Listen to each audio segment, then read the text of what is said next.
अनीस भाई, आज देखा गया कि आप तो यशवंत नगर में आए, तो आप यहाँ तो किस वजह से आए हुए? आज हमारे भारतीय कम्युनिस्ट पक्ष के वंचित बहुजन अघाड़ी और महा विकास अघाड़ी के प्रभाग क्रमांक 11 के हमारे उम्मीदवार इरफान खां पठान, इनके प्रचार के लिए तो नहीं कहूँगा मैं, लेकिन ये जो मोहम्मदिया नगर है, ये एक मेरा मोहम्मदिया नगर से एक मेरा पारिवारिक संबंध रहा है। इस मोहम्मदिया नगर ने मुझे बहुत कुछ दिया है। मेरी जो राजकीय के जीवन की शुरुआत ये मोहम्मदिया नगर से हुई है, आपको अच्छी तरह से पता है। मेरी शुरुआत ही यहाँ से हुई है। ये मोहम्मदिया नगर ने मुझे प्रसिद्धि देने का काम यहाँ पे क्या है, एक बड़ा काम जो है तो यहाँ पे हमारे बाप दादा को तो था ही, लेकिन हमारा यहाँ पे बहुत बड़ा काम मोहम्मदिया नगर में रहा है। तो यहाँ से हमने सोचे ये बारी में जो है तो हमारे भारतीय कम्युनिस्ट पक्ष ने इस सीट लड़ाना चाहिए, और हमने यहाँ पे इरफान खां पठान जो हमारे संघर्षशील उम्मीदवार है, जो NRC का मसला हो, CA का मसला हो, 3 तलाक का मसला हो, या अभी हाल ही में जो वक्फ कानून आया उस वक्फ कानून हो, या फिर सुलेमान का जो प्रकरण हुआ बीच में, जामनेर का प्रकरण, सभी बातों को लेके जो था इरफान पठान जो तो हमारे साथ में लड़ते हैं। ऐसा संघर्षशील उम्मीदवार हमने दिया है, और गरीब उम्मीदवार हमने यहाँ पे दिया है। एक तरफ जो तो करोड़पति अफजुद्दीन उम्मीदवार है, और दूसरी तरफ एक हमाली करने वाला हमारे लाल बाटो हमाल यूनियन का उम्मीदवार है जो हमाली करते हैं। ऐसे हमाल को जो तो हमने यहाँ पे गरीब बस्ती का उम्मीदवार बनाया है, क्योंकि ये बस्ती भी जो होते कामगारों की बस्ती है, हमालों की बस्ती है, मजदूरों की बस्ती है।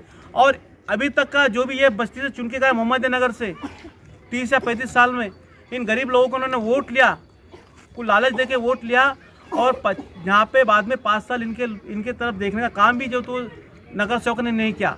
इसीलिए जो तो हमने ये सोचे कि यहाँ इस बार हम यहाँ पे गरीब उम्मीदवार देंगे, और गरीबों का उम्मीदवार देंगे, और गरीब लोग उसको चुन के लाएंगे। अब ये जिम्मेदारी जो है तो तमाम मोहम्मदिया नगर वालों की है कि वो गरीब उम्मीदवार को, एक अच्छे उम्मीदवार को चुन के दे, और आने वाले समय में जो है तो सिल्लोड शहर में बदलाव लाओ। हमारे नगर अध्यक्ष पद के उम्मीदवार जो है तो बने का पठान है, उनकी निशानी गैस सिलेंडर है, और हमारे जो इरफान भाई इनकी निशानी जो तो उम्मीद दराती है, इनकी निशानी उम्मीद दराती है। तो मैं गैस सिलेंडर पे और उम्मीद दराती चिन्ह के सामने का बटन दबा के मेरे मोहम्मदिया नगर वासियों को मैं विनती करना चाहूँगा कि बदलाव लाओ।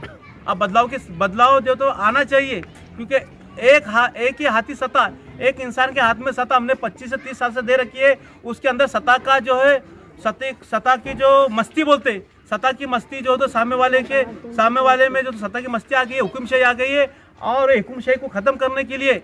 और मेरा जो दोस्त है यहाँ पे पप्पू मिस्त्री देशमुख, जिसका पिछले 3 या 4 साल से जो है तो अब्दुल समीर ने और अब्दुल सत्तार ने काम रुका रखा है यहाँ पे इस एरिया के अंदर प्लाट, जबकि उसके प्लाट का उसको जो है तो घरकुल का 1 हफ्ता मिला हुआ है। लेकिन सामने जो अब्दुल सत्तार की जो प्रॉपर्टी है, उनका कह रहा है कि सामने तूने घर नहीं बनाना चाहिए। वो मेरे दोस्त ने अनवर ने, पप्पू ने जो है तो 2 से 3 लाख रुपए खर्चा करा बेस सीमेंट के लिए। अगर उस अनवर को और पप्पू को अगर आपको इंसाफ दिलाना है और उसका सपनों का घर आपको मनाना है, तो यहाँ पे बदलाव की जो तो नगर परिषद में आज जरूरत आ चुकी है। इसीलिए जो है तो मैं सभी मोहम्मदिया नगर वासियों से यही कहना चाहूँगा कि इस बार बदलाव के लिए वोट करें।